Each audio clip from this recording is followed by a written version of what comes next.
This here story of about how my life got flipped, turned upside down. I brought a broke ass beamer and it don't run now. But when it finally do, my friends be like, why? This is going to be the start of one of those videos where people ask me, why the hell did you do that?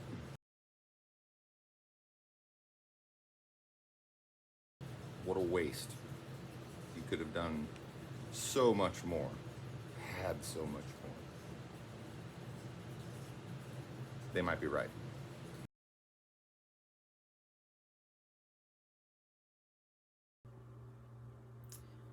If a 4-cylinder is considered a good financial purchase, a 6-cylinder is considered a responsible financial purchase, whereas a V8 needs to be a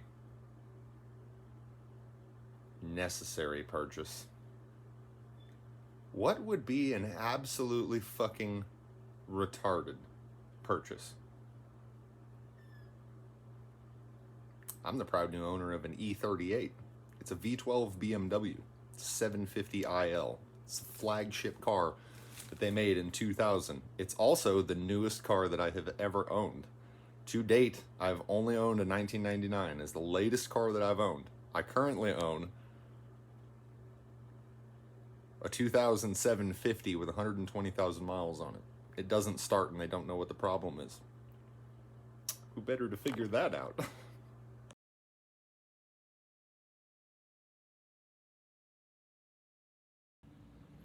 Look at my new car. Ooh. It's dirty and it's missing pieces, but it's sexy. Ooh. Ooh.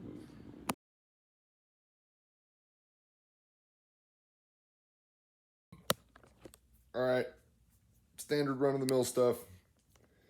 Trying to bring this car back. Went and turned the key. Nothing happens.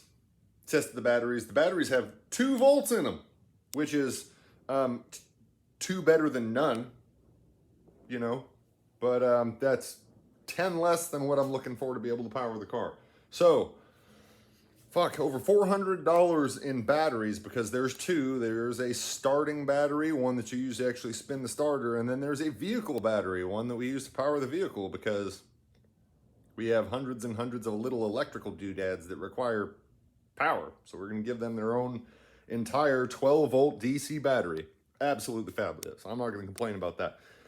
Who doesn't like spending over $400 just to see if their car turns on? This thing had better turn on. We're about to figure it out.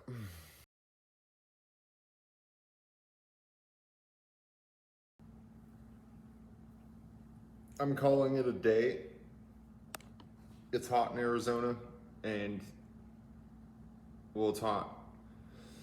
So here's what I figured out. Put the batteries in it. I got power to the car. The headlights work, and that's about it. The dash lights come on. Some of the interior lights come on when you open the door. When you turn the key, it makes like a weird clicking, buzzing noise, and then it all goes away. It stops. No radio, no HVAC. I have headlights and blinkers and dash lights, and that's about it, which is really weird. So I really quickly started checking like 1 or 2 of the fuses in the thing. I'm not 100% where all the fuses are in this car yet. I used to work at a BMW Mercedes-Benz shop when I was a lot younger, so like I'm absolutely familiar with BMWs and Mercedes-Benz and stuff, and like all their strange fuse box locations, and the fact that most cars have, you know, 75 fuses and BMWs and Mercedes have 7,500 fuses. Like, I know all about that. So I just gotta figure out where some of these fuses are. What it seems like is that half of the fuses are blown to this car. The back half of the car, nothing works. Like, there's nothing going on back there, which is really, really strange. So I don't have a lot of answers yet. I know that I just spent a little bit of money putting power to this thing, and power is not going all of the places that I thought it was going to go, which is super disappointing, like really disappointing. So it's probably just a blown maxi fuse. That's probably what it is a blown maxi fuse. You know, I know that these cars are famous for trapping water in the floorboards and stuff like that. If it's a flood car, this could be a flood car. I have no idea, you know? And I've heard horror stories of, you know, fuse boxes and such in the kick panels and whatnot turning into bright green chia pets because of the corrosion. And, you know, you just clean all that stuff off, replace some fuses or some wire ends or something like that, and boom, there we go. So I'm hoping it's going to be something simple. I'm not going to get super downhearted or like upset about this thing yet because this car still is super cool. But I wanted to hear it go vroom. I really wanted to hear it go vroom, and it didn't. So I don't know. Well, I'm gonna tear in it tomorrow morning. I'm about to make dinner and get myself something to eat, come back at it with a fresh head and a fresh mind and a fresh start in the morning, and, you know, hopefully it's something simple.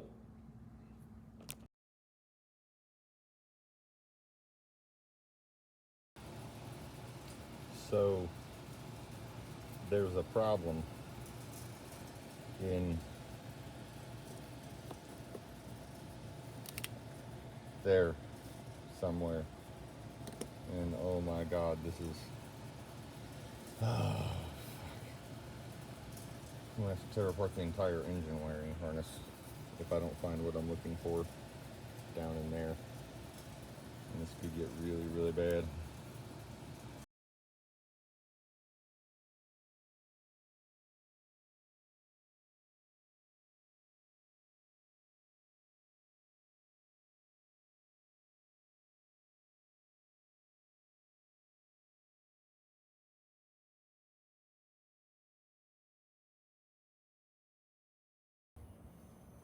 Okay, look. So the key is on right now. You go into the E-box. This was the DME fuse. It has 12 volts on it-ish. When I plug this in, listen. As soon as I plug it in, you hear everything start shutting off. The throttles click, all that other stuff. Now watch what happens when I unplug it. Listen. Everything came right back to life. I need to find out what that connector is right there in the back of that E-box and what that goes to. It comes out of the engine wiring harness. It's got a power supply and a ground and all these other signal wires, but I don't know what that goes to inside the car.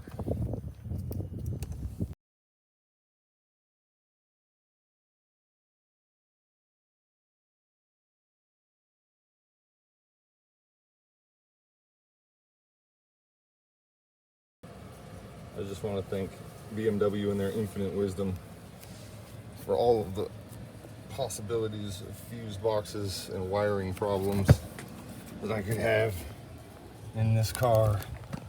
Oh my God, I don't know what the fuck I'm doing.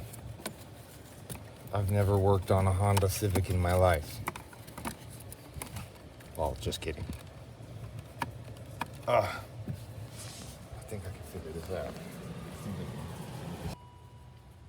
So check this out. Don't you love electrical diagnosis? So ignition switch in positions 2 and start, that power right there, which we got 12 volts, is supposed to go to this wire right there, right? Watch what happens when I turn the key. Hang on, is it? Okay, supposed to be, shit. God damn it. I need 3 hands. Okay. Position 1, that's fine. Position 2, we have 11 volts now. A second ago we only had 5.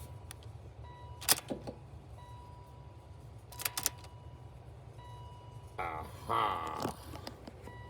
Gotcha, bitch. We have a marginally defective ignition switch. It's not putting out enough of the voltages to get all of the modules to turn on. Proof.